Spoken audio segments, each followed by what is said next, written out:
A pair of 5-1 teams are set to clash in the desert Sunday as the Philadelphia Eagles visit Glendale to take on the Arizona Cardinals. Yep, the bye week blues are over, everybody. It's back to football. Now, while everyone is focused on Nick Foles and the resurgence of the Eagles' rushing attack, I actually think the key to the game is going to be pressuring Carson Palmer.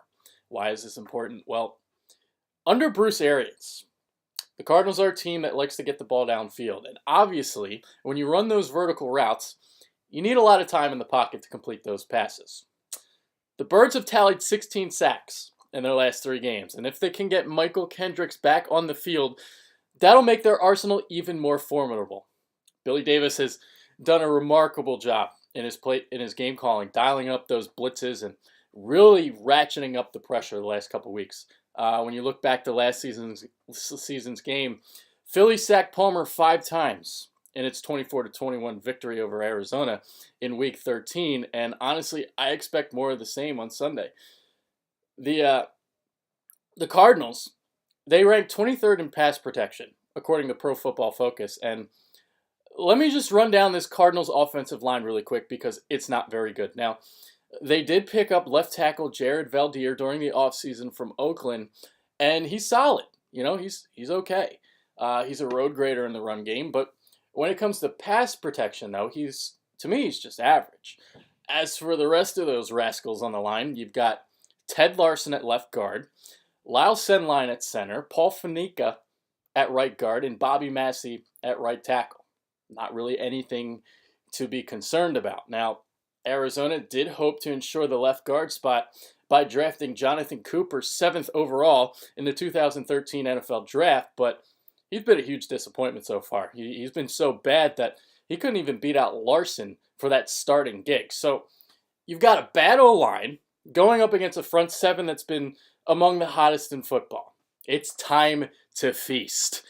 Davis loves sending pressure up the middle, and I think this is where Arizona is at its weakest. And if Kendricks can go Sunday, this is what he does best. He times his blitzes well and explodes through the A-gap using that quickness. Now, Kendricks hasn't suited up since Week 2 against the Indianapolis Colts due to a calf injury, but he practiced fully on Friday after being limited in Wednesday and Thursday's session, and he's listed as questionable on the injury report. Now, I love this little Davis platoon system that he's developed within the front 7, incorporating Brandon Graham, Vinnie Curry, and Brandon Bear into the sack fest. There's always someone out there who's fresh to get after the quarterback. And the thing is, if Arizona does get time, if Palmer gets time in the pocket, he does have some weapons at his disposal in Larry Fitzgerald, Michael Floyd, and rookie John Brown.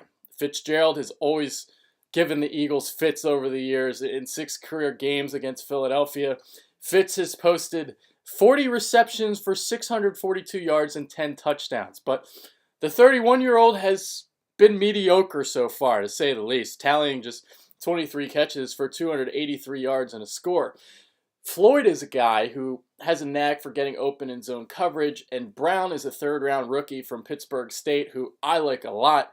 He's ultra quick and just a flat-out burner. So those are the 3 guys to watch out for in the passing game. Now, I am also concerned about Andre Ellington coming out of the backfield. They love utilizing him on the wheel route, and the Eagles rank dead last covering running backs this season. Ellington has 25 receptions for 260 yards so far this year. Now, being ranked 32 might actually be a little skewed because the Eagles have been without Kendricks. So there you go. All right, so moving on to the other side of the ball. This is going to be a huge test for the revitalized Eagles rushing attack. Arizona's first in the NFL stopping the run, and quite frankly, I don't know how it's doing it. The Cardinals ranked number 1 against the run last year too, allowing 84.4 yards per game, but that number is down to 72.5 this season, and that's with the Cardinals being without 6 of their 7 Week 17 starters in 2013 when you look at the front 7. There's no Darrell Washington, no John Abraham, Carlos Dansby left via free agency, Darnell Dockett got hurt in the preseason, and they might be without Calais Campbell, who returned to practice on a limited basis Thursday for the first time since straining his MCL in Week 5 against the Denver Broncos. he's going to be a game time decision Sunday, and he's going to make a huge difference along that defensive front. He's a guy he's tallied at least 5 sacks in his last 5 years, and he's got these huge long arms that to use to wrap up the ball carrier. So, hopefully for the Eagles' sake, he doesn't play. But it really is astonishing to me that the Cardinals rank first against the run, not only because of all the players missing, but the fact that they play dime coverage about half the time. They've given up just 1 run over 20 yards. No running back has gained over 64 on the ground this year. And the last back to go over 100 was Frank Gore on October 13th of last year. Todd Bowles, defensive coordinator, he's doing a hell of a job. And when you look at this front seven, there's really not much there. You have Kareem Martin as your 3-4 defensive end. Dan Williams is their nose tackle. Frosty Rucker is the other defensive end. And when you look at the linebackers, Alex Okafor and Emmanuel Acho's brother Sam are the outside linebackers, while Larry Foote and Kevin Minter anchor the inside linebacking spots.